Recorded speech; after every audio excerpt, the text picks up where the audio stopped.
it's fair to say our next guest is a long way from home. Home is a place called Restoration Island, or Resto. It's off the east coast of Cape York in far north Queensland. It's a 12-hour drive, or about 600 kilometres to the north of Cooktown. If you keep heading north for just over 400 kilometres, they say that's a 17-hour drive, you'll arrive at the far northern tip of Australia. The nearest town to Restoration Island is Coen, C-O-E-N, about 230 kilometres or 7 hours behind the wheel, 7 hours away. So I think it'd be right to use the word isolated to describe the location. Since 1997, Restoration Island, has been home to a bloke called David Glasheen. At one stage, David had it all. He was a millionaire with the Swish house and all the rest. It then came the 1987 stock market crash, and he was basically wiped out. He lost everything, and his marriage ended. How all that happened and how David ended up on Resto is told in a new book, a hell of a read, The Millionaire Castaway. Here it is, David Glasheen. Now, camera to David, have a look. Here he is. Hey, thank you for joining us. My God, what a story. How does it feel to be back here? I mean, you've got some clothes on. You've got shoes on. Yeah, I've got shoes, yeah, they're hurting. But you don't wear shoes, you don't wear clothes? Not much, no. Never shoes. Is that a good picture? well, if people come, I might have something a little bit of modesty. You prefer it here or on the island? Obviously, the island. But it's good to be here very temporarily. Your company was Carpenter's Investment Trading. At its height, how successful was it? Well, it was floated in 1935 as a company, but when we backdoored a mining syndicate, the shares got to $1.40, and the company's capitalised about 40 or 50 million, and I'm the major shareholder. So what sort of lifestyle did you live? Well, you had the lot. Well, sort of, but like Richo. Yeah, but I was busy. I was working like mad, really, so I didn't have time to sort of spend it. So you had a $7 million house at Dover Heights like Richo? Eh? Church Point, yes. There you are. Yeah, a couple of acres. And then what happened? Within 6 months of listing... Why are you so fascinated about my bloody house? This is the 800th time he's mentioned my workers' cottage, and I don't understand why. The workers' cottage. Team... Dinara, we'll actually get the picture of the workers' cottage up next week. But now, hang on. So the shares went within 6 months at 25 cents, having peaked at $1.40, and then they crashed to 2 cents. So what happened then? Well, the company recovered again in the process, but the bank started moving on properties. They moved on assets that I had, just relentlessly, ruthlessly, without even... we had a deal in place in Switzerland that would have bailed the bank out, me out, everybody out, but the bank wouldn't wait. So... yeah, that's the advanced bank. They're gone, thank God. Yep. Banks again. But then you write how all this ended your marriage. Well, and the stress. Yeah, the pressure and the stress on the family is enormous when all of a sudden the money's not coming in and you've lost your home. They've nailed the doors. The sheriff actually nailed the doors. Were you homeless and penniless? Well, not so much. Well, basically, yes. For a short period. And I'm sort of living in people's factories and on the couch in the factory at one stage in the area, and in other people's houses, and you feel really bad. You're not in a position to take out a lease, or I've never leased anything or rented in my life. I've always bought something. But your marriage had broken, and then you found another partner, and you say in the book you were speaking to her, and you said, "Why don't we pack it all in and go and live on a desert island?" So where did that idea come from? Well, just out of the blue, out of the sky almost, It's just you think of what do you do, and that was just water, Like I was always involved with water, so that made a bit of sense to me. And what about your mate Bluey? Now tell you what happened with Bluey. Well, he's the real estate guy. He knows all about that sort of. He was up in Cairns. He opened up hookers for Cairns in the early days, so he knew the area. He said Restoration Island. So there is such a place. Yeah, he found it. And you thought, well, I need a bit of restoration. Yep. This is for me. Exactly that. So what hookers happened? As in LJ hookers. Yeah, LJ hooker, yeah. I'm just making that clear. Yeah, LJ hooker, yeah. Took you a while to catch on. A while. It was very quick. That's okay. Very quick, Richo, very quick. Okay, now, the island, how remote? Explain how remote's remote.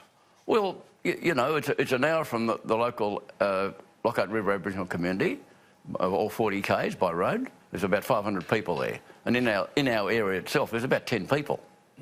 There's hardly Where any. Bligh stepped ashore. I mean, I know you're no good at history, but William Bligh stepped ashore in 1789. Yeah, May 1789 after mutiny on the Bounty. That's it. The first landfall. And it restored the men. So when you... In his rowboat. Eh? In the longboat, yeah, the longboat. They had oars and a few basic sails. So I just threw that in. No, but Errol Flynn was there. Yeah, and Errol Flynn did a movie, and Marlon Brando. Russell Crowe. Wait a minute, who's the other guy? Errol Flynn. There've been three. Mel Gibson. Mel Gibson. Now, look, the first time you visited, how'd you get there?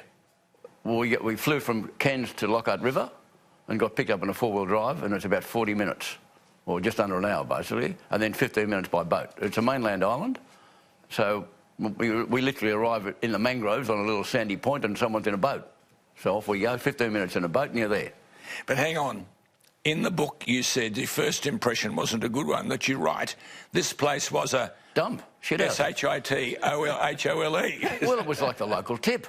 And all the batteries from all the boats, people just dumped. We didn't have any method of picking up rubbish. So the local people would be putting... All the old batteries were there and fridges and... How long is the island? It's 100 acres. Yeah. So the length is about... The beach length is probably a couple hundred metres on the sandspit. It's like a pointed... And there's a bit of height to it. 125 metres is the height. So you went up and you said, I think your words were, could any spot on the planet be more inspiring and more uplifting? Yep, up on the ridge line, you've got a 360-degree view of the ocean. But you didn't stay there? Not the first trip. No. No. How long before you went back? Well, we had a caretaker at the time. There was more of us involved. You know, one simple idea became a business idea, so the three of us went up there. So you were going to build an eco-resort? Well, that's what we were committed to do something under the lease conditions. And you got the... Approval. We got the approval to build a 60-bed resort. Yeah, 60-bed resort, but we didn't got it. Well, yeah, but that was ridiculous. It would have destroyed the island. Yeah. So thank God we didn't go ahead. But we weren't committed to raise the money, you see, and we didn't have the capital to do the building, but that wasn't our responsibility.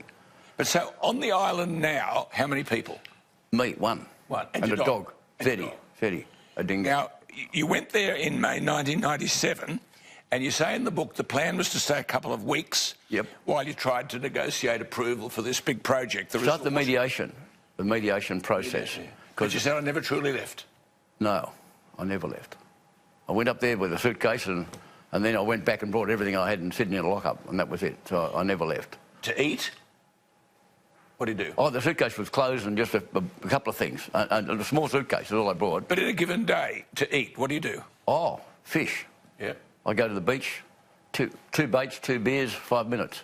On your own. But, of course, today with technology and internet and everything, I suppose you're in contact with the world, are you? I am, if I want to be. You listen to the program, which is very good. No. I've only had TV for a short period and it failed. And, but then you get in the boat and go over and get some...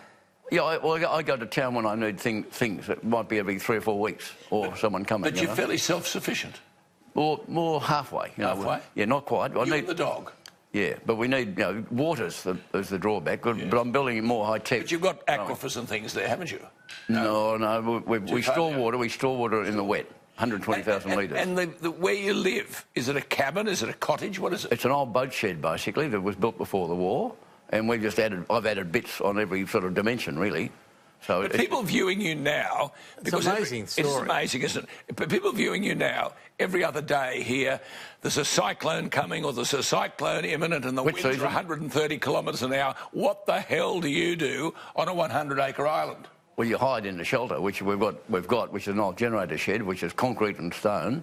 And the shelter is? The shelter is very solid, and that's normally the cyclone sort of shelter. And you wait till it goes.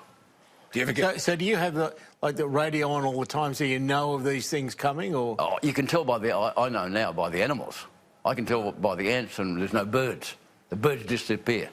And it's usually very calm. But you've got a car on the mainland? On the mainland. So you go over there and sometimes you said he drives 800 k's to Cairns for a, quote, big shop.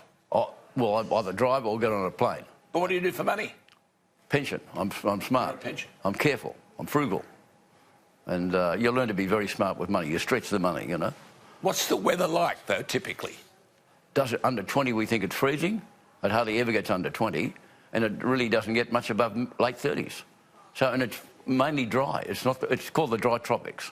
So it's not hot and sticky like, say, Cairns and Townsville or Singapore, these places. It's dry. It's only a small part of Australia that's called the dry tropics. But at the beginning of the book you write about... I've never heard of the dry tropics, sorry. No. Never heard that. From about lizard... It's amazing. Look, it's a hell of a read. It's called The Millionaire Castaway. He's Robinson Crusoe. There he is.